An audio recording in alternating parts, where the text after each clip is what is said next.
जयंत चौधरी राष्ट्रीय लोकदल के उपाध्यक्ष हैं और जैसे ही ये किसानों के समर्थन में रैलियां करते हैं या फिर कोई पंचायत में जाते हैं तो वैसे ही मीडिया का एक विशेष वर्ग है जो इनके खिलाफ फर्जी खबरें फैलाने लगता है और उनकी कोशिश रहती है कि किसी भी तरह जयंत चौधरी अपनी पार्टी की जो पुराने वाली एक इस पार्टी का रुतबा था पश्चिमी उत्तर प्रदेश में वहाँ तक ना पहुँचा सकें।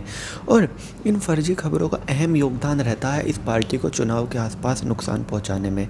जब भी चुनाव आएंगे, चुनाव के आसपास आप देखेंगे तो कुछ इस तरह की खबरें आने लगेंगी जिनका कोई आधार नहीं है। जैसे अगर 2019 के लोकसभा चुनाव की बात करें तो आपने देखी होगी किस तरह से ये खबर फैलाई गई थी कि चौधरी अजीत सिंह को मायावती के मंच पर चप्पल उतार कर भेजा गया।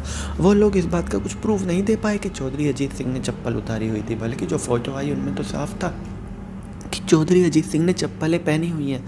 लेकिन इसके बावजूद इस तरह की बातें आगे फैलाई गई कि चौधरी अजीत सिंह ने अपनी चप्पल उतारी थी मंच पर जाने से, और जिसकी वजह से उनको कुछ हज़ार वोटों का नुकसान हुआ और वो हज़ार वोटें वही थी जिनसे वो चुनाव हारे। अजीत सिंह 6000 के लगभग वोटों से चुनाव हारे थे। और अगर उस वक्त कुछ 6 साल पुरानी वीडियो चलाई गई थी उनकी, और इसके अलावा ये खबर चलाई गई थी और साथ ही साथ 2013 की बात की गई थी सिर्फ 2 दिन पहले सोशल मीडिया पर पूरी तरह से लामबंदी की गई थी चौधरी अजीत सिंह के वोटर का ध्रुवीकरण करने की, और वो कामयाब भी हुए। और जिन 6000 वोटों से वो हारे, वो 6000 वोटें जुटाने में कामयाब रही फर्जी खबरें और एक तरह से प्रोपोगेंडा कह लीजिए। और अब जब भी जयंत चौधरी किसी भी पंचायत में जाते हैं तो कहीं ना कहीं से इसी तरह की बातें ले आते हैं।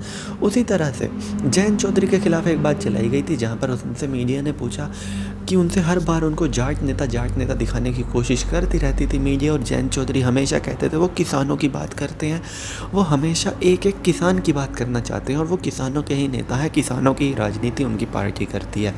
लेकिन जयंत चौधरी ने एक मीडिया वाले पर गुस्सा आकर क्या ये कह दिया कि मैंने जाटों का ठेका मैं नहीं ले सकता क्योंकि हर आदमी अपनी समझदारी से वोट करता है। उनका कहना था कि उन्होंने किसी बिरादरी का ठेका वो क्यों लेंगे जब उन्होंने पूरे किसान का ही ठेका लिया हुआ है, और जाट बिरादरी तो अपने आप में किसान बिरादरी है। लेकिन इसके बावजूद इन चीज़ों की सिर्फ 10 सेकंड की क्लिप चलाई गई और उससे उन्हें नुकसान हुआ। और अब जब वो पंचायतें कर रही हैं तो उसमें झूठ फैलाई जा रही हैं। एक बड़ी पत्रकार है हमारी रूबिका लियाकत जी, मास्टर स्ट्रोक उनका शो चलता है रात को 9 बजे और काफ़ी लोग देखते भी हैं और उम्मीद रहती है कि अच्छी खबरें दिखाई जाएंगी। लेकिन इसमें एक खबर कुछ यूँ दिखाई गई। रूबिका लियाकत जी बता रही थी कि बिजनौर में किसान महापंचायत बुलाई थी, बाकियों ने उसमें विपक्षी नेता भी गए थे, जयंत चौधरी भी थे, लेकिन जयंत चौधरी को मंच पे नहीं चढ़ने दिया बिजनौर में। लेकिन हकीकत तो ये थी कि साफ साफ निर्देश था कि कोई भी नेता मंच पे नहीं चढ़ेगा, सिर्फ और सिर्फ बाकियों के नेता होंगे या फिर किसान होंगे या खाप पंचायत के लोग होंगे या खाप अध्यक्ष होंगे।